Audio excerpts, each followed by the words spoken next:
इतिहासाच्या पानावर रयतेच्या मनावर मातीच्या कणावर इतिहासाच्या पानावर रयतेच्या मनावर मातीच्या कणावर सन्माननीय व्यासपीठ वंदनीय गुरुजन वर्ग आणि ते जमलेल्या माझ्या छोट्या बालमित्रांनो, सर्वप्रथम सर्वांना माझा नमस्कार. आज 19 फेब्रुवारी म्हणजे छत्रपती शिवाजी महाराज यांची जयंती. त्या निमित्ताने मी तुम्हाला काही 2 शब्द सांगणार आहे. ते तुम्ही शांतपणे ऐकून घ्यावे ही नम्र विनंती. इथल्या लोकांना तर सोडाच, पण इथल्या दर्याखोऱ्यांना जरी विचारलं की छत्रपती शिवाजी महाराज कोण होते तर ते सांगतील रुद्राचा अवतार तो वाघाचा ठसा होता. रुद्राचा अवतार तो वाघाचा ठसा होता. जाऊन विचारा त्या सह्याद्रीला आणि सागरीला की माझा शुभा कसा होता. जाऊन विचारा त्या सह्याद्रीला आणि सागरीला की माझा शुभा कसा होता. रयतेचा राजा आदर्श घडविण्याकरता शासन करता आणि मराठा साम्राज्य व्यवस्थापक छत्रपती शिवाजी महाराज. अवघ्या मुठभर मावळ्यांना घेऊन ज्यांनी अबाध शौर्य गाजवले ते छत्रपती शिवाजी महाराज. त्यांचा जन्म 19 फेब्रुवारी 1630 रोजी शिवनेरी किल्ल्यावर झाला. त्यांच्या वडिलांचे नाव शहाजी भोसले व आईचे नाव जिजामाता असे होते. आले किती गेले किती उडून गेला भरारा.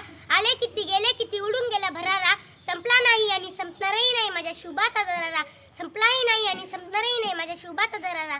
माता जिजाऊ यांनी शुभांवर उत्तम संस्कार केले. जिजाऊंचे स्वप्न पूर्ण करण्यासाठी छत्रपती शिवाजी महाराज यांनी वयाच्या 15व्या वर्षी रायरेश्वराच्या मंदिरात स्वराज्य स्थापनेची प्रतिज्ञा घेतली आणि ती सत्यात उतरण्यासाठी तोरणा किल्ला जिंकून स्वराज्याचे तोरण बांधण्याचे ठरवले.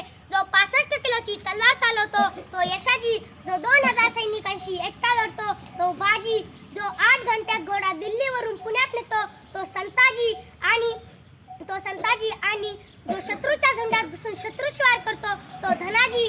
जो सिंहाशी लढून सिंहाचा जबराटा फाडतो तो संभाजी राजे. आणि जे सर्वांना मिळून स्वराज्य निर्माण करतात ते छत्रपती शिवाजी महाराज. मित्रांनो, धाडस तर सगळेच करतात, पण धाडस असं केलं पाहिजे की इतिहासालाही भीती वाटावी. चुकून जरी तो काळ पुढे आला तरी त्या काळाची छाती पाडावी. 19 फेब्रुवारी 1630 रोजी तारा चमकला. जिजाऊंच्या पोटी सिंह जन्माला आला. मुजरा करते मी त्या शुभाला ज्यांनी मराठी मातेत झेंडा फडकवला. ज्यांनी मराठी मातेत झेंडा फडकवला. मित्रांनो, प्रश्न पडतो ना, 350 वर्ष ओलांडून गेले तरी आपण छत्रपती शिवाजी महाराज यांचे नाव आपल्या मुखात घेत आहोत. त्यांची जिद्द आजही आपल्या हृदयात जपून ठेवलेली आहे. खरं तर मला या प्रश्नाचं उत्तर मिळते. या माणसाचा इतिहास एवढा मोठा आहे, या माणसाचा संघर्ष एवढा मोठा आहे. म्हणूनच मला असं वाटतं की जो माणूस इतिहास रचतो तोच माणूस इतिहास जाणतो. जो माणूस इतिहास रचतो तोच माणूस इतिहास जाणतो. पण आपण रचलेला इतिहास विसरता कामा नये. छत्रपती शिवाजी महाराज यांनी वयाच्या 6व्या वर्षी शिवनेरी किल्ल्याचे तोरण बांधले. आपले आज कुठेतरी 20 वर्ष ओलांडून जात आहेत तरी पण आपण एखादी मोठी कामगिरी केले नाही हे आपल्या लक्षात आले पाहिजे. आज आपल्या शेतकऱ्यातील एखाद्या शेतकऱ्याचा मुलगा बाहेर गावी शिक्षणासाठी शिकायला जात आहोत. आपण त्याचे कौतुक करतो, पण त्याने आपल्या आई वडिलांच्या संस्काराची जाण ठेवली पाहिजे. जसं की छत्रपती शिवाजी महाराज यांनी स्वराज्य निर्माण करताना त्यांनी त्यांच्या आई वडिलांच्या संस्काराची जाण ठेवली. छत्रपती शिवाजी महाराज म्हणजे कोण?